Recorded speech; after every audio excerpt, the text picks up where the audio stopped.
Assalomu alaykum. O'zbekiston 24 telekanali o'z dasturlarini davom ettiradi.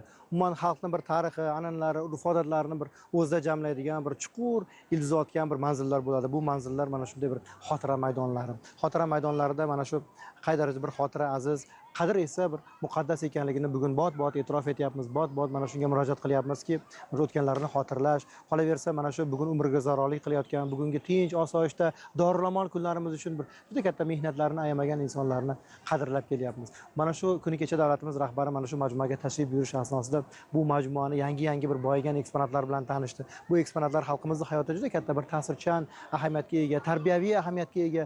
Bu majmuaga tashrif buyurgan inson har biri mana shu jarayonlar bilan chuqur tanishgisi keladi. Mana shu jarayonlardan juda katta ibrat oladi o'zi uchun, xulosalar qiladi. Mana shu xulosalar uchun bugun yurtdoshlarimiz ko'pchiligi mana shu maydonga tashrif buyurib o'ziga xos bir botinidan xulosalar o'tkazayotgani bor gap. Har biri bilan muloqot qilish asnosida ularning bir fikrlari biz uchun yangi bir manbalarni topishga bir dastak bo'laveradi. Biz O'zbekiston 24 telekanalidan jonli efirlarimizni mana shu maydondan turib davom ettiryapmiz. Muloqotlaringizga xalaqit bergan bo'lsak, ming bor uzr. Keling ustoz, mana shu qaynoq fikrlarni, mana shu majmualardagi o'ziga xos bir tilsimlarni, mana shu murojaatlarni, o'ziga xos qaydlarni tomoshabinlarimizga ham tushuntirsak, bir ifodalasak, bu majmuaga kirganingizda nimani tushunasiz? Keyingi yillarda bu majmua bir boyib boryapti. Ijodkorlarimiz bilan mana shu yaratuvchilarimiz, bunyodkorlarimizni bir muqoyasasi asosida yangi bir majmualarni ko'ra olyapmiz. Keling tushuncha bersangiz bizga. Mana mikrofon taqib qo'ysam maylimi?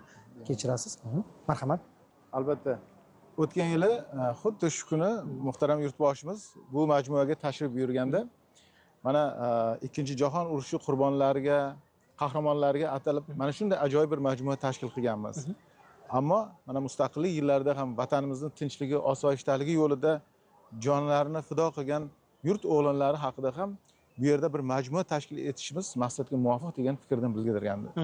Mana juda qisqa muddat ichida mana shunday bir go'zal yodgorlik majmuasi tomoshabinlarimizga yurib tushuntirsanglar marhamat. Albatta, mana shunday bir ajoyib yodgorlik majmuasi barpo etildi.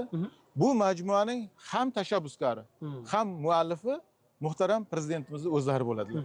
Chunki bu yerda qanday eksponatlar joylashtirilishi, u qanday bo'lishi hammasi davlat rahbarining o'zlarining takliflari, fikrlari asosida amalga oshirildi.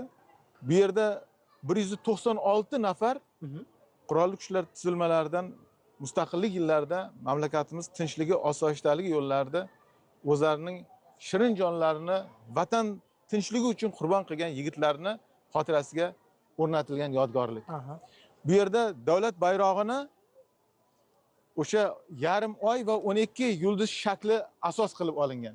Mana e'tibor berayotgan bo'lsangiz, bu yerda yarim oy shakli, yarim oy shaklining tashqi tarafida mana shu kuch tuzilmalarini mustaqillik yillarida o'sha vafot etgan qahramonlarimizni siymosi yaratilgan barelif bor. Uni alohida ko'rsatamiz. Bu qismida esa mana 12 ta yulduz, 60 ta burchak iborat. Va mana shu har bir nimada bizni qahramonlarimiz haqida ma'lumotlar joylashgan. Agar imkon bo'lsa birontasini ko'rsataylik. Mana deylik, bu yerdagi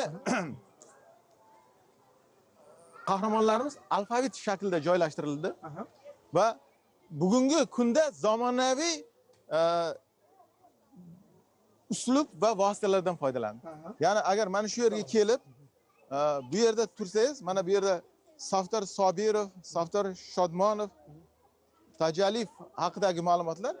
Mana bu yerdagi deylik biz Saftar Sobirov haqida ma'lumotga ega bo'lmoqchi bo'lsak, mana bu tugmacha bosiladi va bu yerda ekranda Saftar Sobirovning fotosi va u haqidagi ma'lumotlar aks etadi. Mana qisqacha hayot yo'li. Ya'ni bular 1970-yil 20-aprelda Andijon viloyati Asaka tumanida tug'ilganlar. Qarang. Bu yerda faoliyat, ya'ni bular Ichki ishlar vazirligi tizimida faoliyat ko'rsatganlar. Va vatanimizni tinchligi yo'lida bular o'zlarini